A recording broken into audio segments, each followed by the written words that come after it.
Tapi tentu tengah dalam keadaan yang takut and traumatized. Takut reaction bos lah. Takut yang meletup tu dia, bukan kereta. Aku takut dia yang meletup. Bos terus pergi dekat kereta. Buka pintu, rim aku ada tak?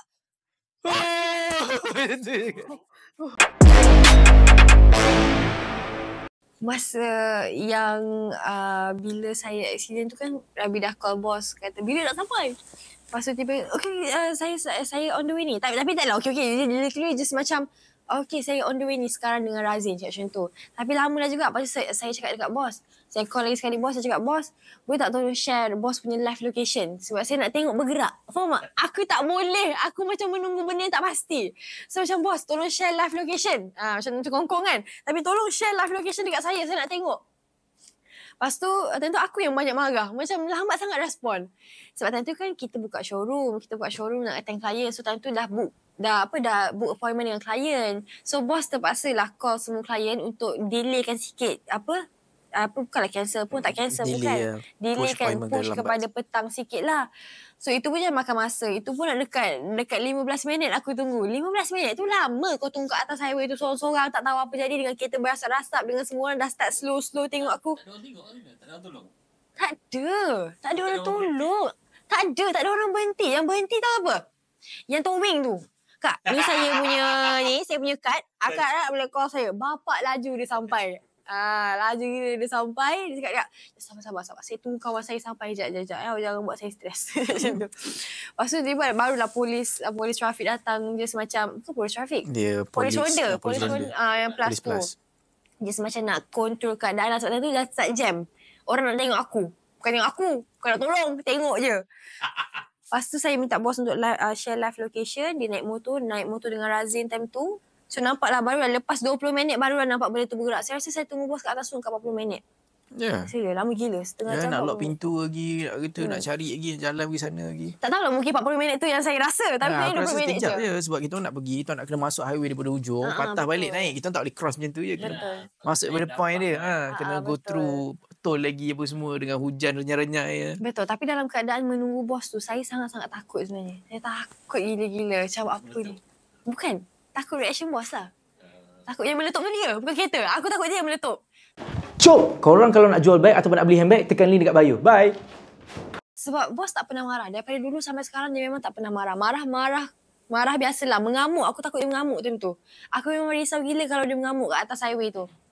Lepas tu sampai je, nampak je muka bos dengan Razin tu. Ya Allah, dia macam lega sikit. Tak ada lega sangat. Dia tak ada lega sangat tapi macam lega sikit lah. Nampak je muka bos. Dia turun je daripada motor. First thing first, dia pergi kat Rabi. Rabi okey ke tak? Ada calar, ada luka kat mana-mana tak? Rabi tentu tengah dalam keadaan yang takut and traumatized. Rabi tak tahu nak respon apa. Ni diorang cerita balik lah. Sebab Rabi dalam keadaan yang sedar tak sedar. Dan tu memang Rabi macam, okey. Macam tu, ada luka ke ada apa tak? Saya okey. Nak air tak? Rasa tu ambil air untuk Rabi.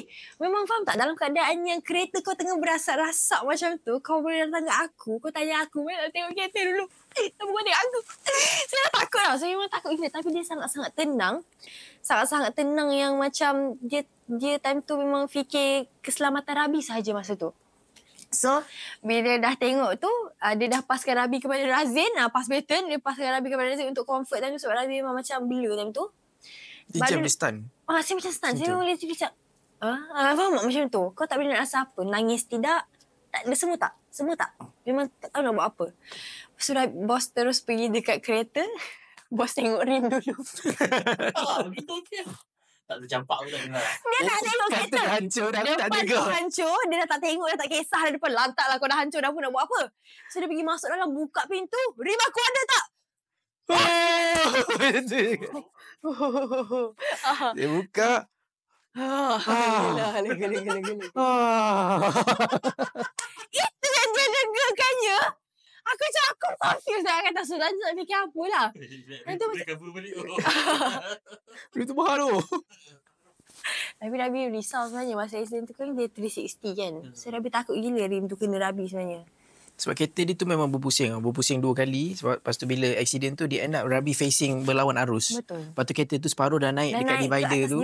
So kereta tu dah sengit lah. Betul. Sebenarnya. And actually dia dekat atas tau. Dekat atas. So Rabi boleh nampak bawah.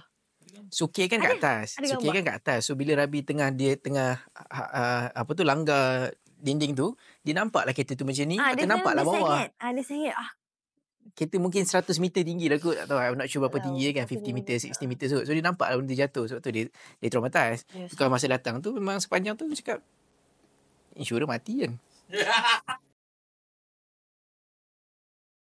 Jom shopping dan jual melalui Icon Lux. Shopping dan jimat sehingga 40%.